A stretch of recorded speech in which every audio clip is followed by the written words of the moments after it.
জয় শ্রীকৃষ্ণ। রাধে রাধে। কেমন আছেন বন্ধুরা? আশা করি ভালোই আছেন। পিতামাতার চরণে প্রণাম জানিয়ে, বন্ধুদের শ্রদ্ধা ও সম্মান জানিয়ে, ছোট্টদের আদর ও ভালোবাসা জানিয়ে আমি শুরু করছি আমার রান্নার ভিডিওটা।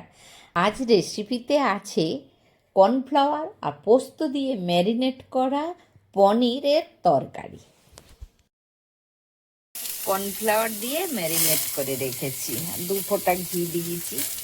এবারে লাগছে আমার জিরের গুঁড়ো, ধনের গুঁড়ো, লঙ্কার গুঁড়ো, হলুদের গুঁড়ো, নুন, চিনি, শুকনো লঙ্কা, তেজপাতা, আর ফোড়ন হিসাবে লাগবে জয়িত্রী, জয়ফল, দারুচিনি, লবঙ্গ, এলাচ, তেজপাতা আর আদা।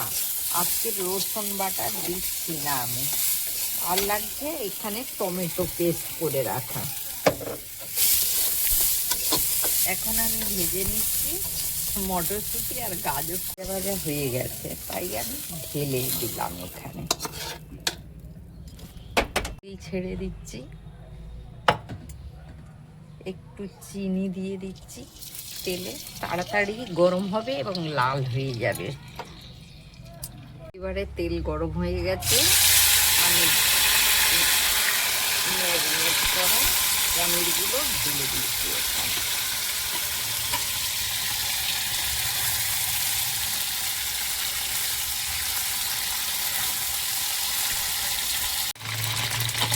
পনিরটা আমার লাল লাল করে ভাজা হয়ে গেছে, এবারে আমি তুলে নিচ্ছি এটা।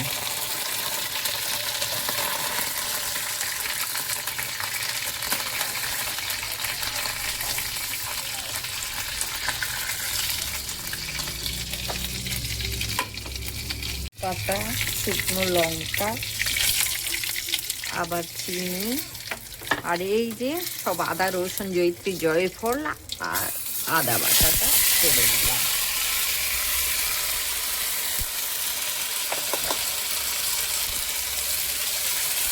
চটজলদি রান্না হয়ে যাবে। আবার আমি এটাকে দিয়ে দিলাম, সুন্দর স্মেল ছেড়েছে। এখন আমি এগুলো দিয়ে দিলাম, এর সাথে টমেটো পেস্টটাও দিয়ে দিচ্ছি বন্ধুরা।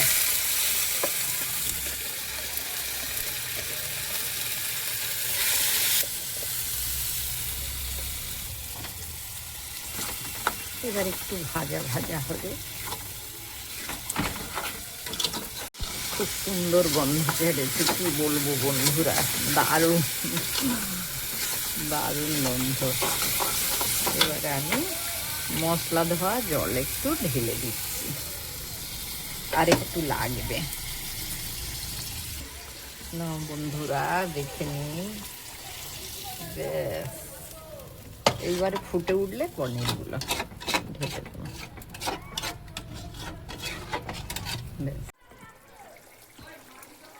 বেশ ফুটে উঠেছে, তো এবারে আমি ভাজা পনিরগুলো দিয়ে দিলাম এখানে।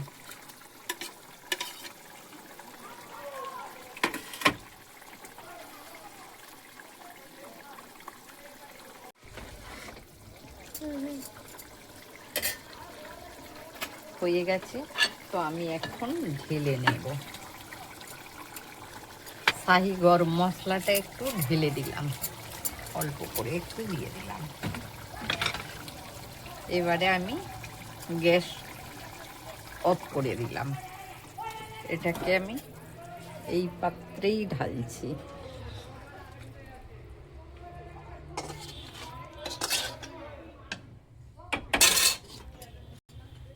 একটু ঘি দিয়ে দেব।